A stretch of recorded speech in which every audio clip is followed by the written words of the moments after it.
The new college of the European Commission, led by Ursula von der Leyen, has just marked its 100th day in office in the wake of the European elections last June. Indeed, on Tuesday, we will mark 100 days since the College of Commissioners took office. What has changed in these 100 days is the new sense of urgency. The second von der Leyen Commission took office on the 1st of December last year amid growing calls to boost the EU's competitiveness, simplify regulations and take a more active role in defense. So, what has actually happened in these first 100 days, and what priorities and political signals has the new Commission sent out? Following the European elections, calls to boost the EU's competitiveness have grown louder. This momentum was reinforced by the presentation of former Italian Prime Minister Mario Draghi's report on competitiveness in September, which highlighted the need for structural reforms to ensure Europe remains globally competitive. At the end of January, the Commission presented its competitiveness compass. But this renewed focus on economic performance has also raised concerns about the future of the EU's green agenda and the potential danger of the far right's influence over the new Commission. What was surprising is the sense of urgency. We knew that competitiveness and defense would be priorities, but by every week, it seems that it's getting more urgent and more important. So that's one surprise, but which should not surprise us in a way.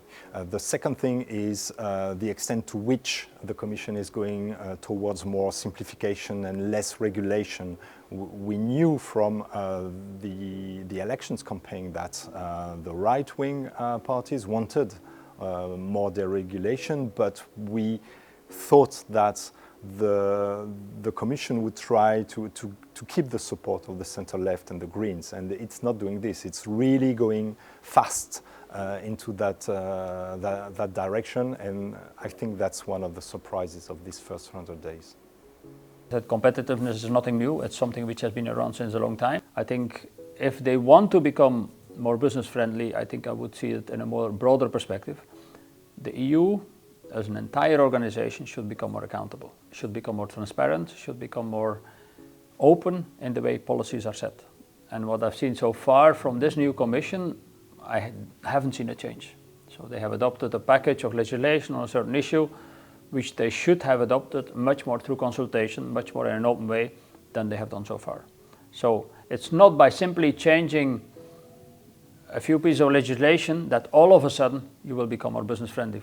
Concerning the Green Deal, of course, we knew after the previous term that this term would be the term of implementing the Green Deal with all the problems that we see for the industry.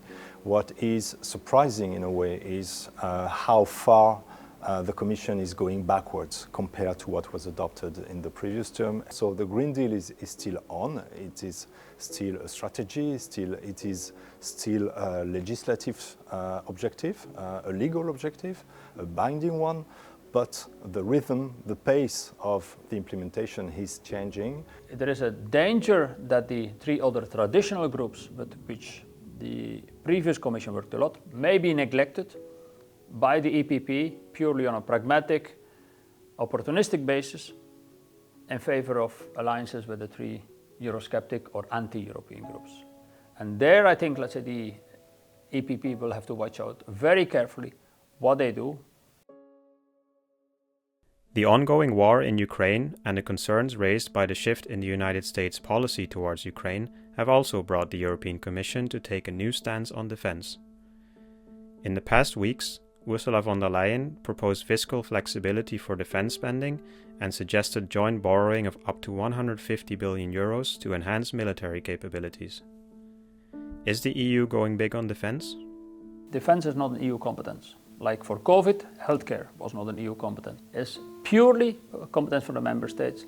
And as long as we don't address this, it will always be a problem. We first need to spend better, and then we probably need to spend more.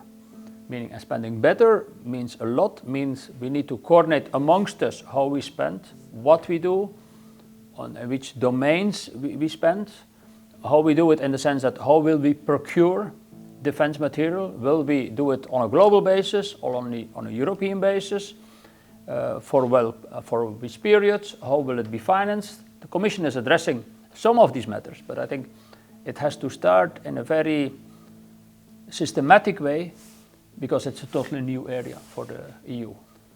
So what we will see is probably some kind of complementarity between the coordination role of the Commission in industrial cooperation, for instance, or joint procurement, or the legal aspect of military mobility, and the Member States' involvement in decision-making for the strategic objectives. The Commission will have a more important role, but it will not centralize, not coordinate all aspects of the defense policy.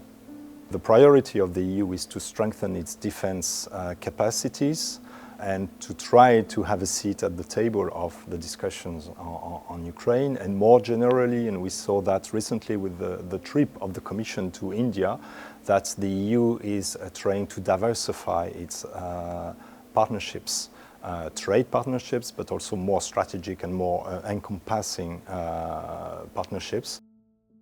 The first 100 days of the new European Commission have been characterized by a new sense of urgency, according to experts. Closing the competitiveness gap and reinforcing defense are among the main challenges for the next 5 years. Will the Commission deliver on its promises made during the first 100 days? Follow the European Newsroom for more.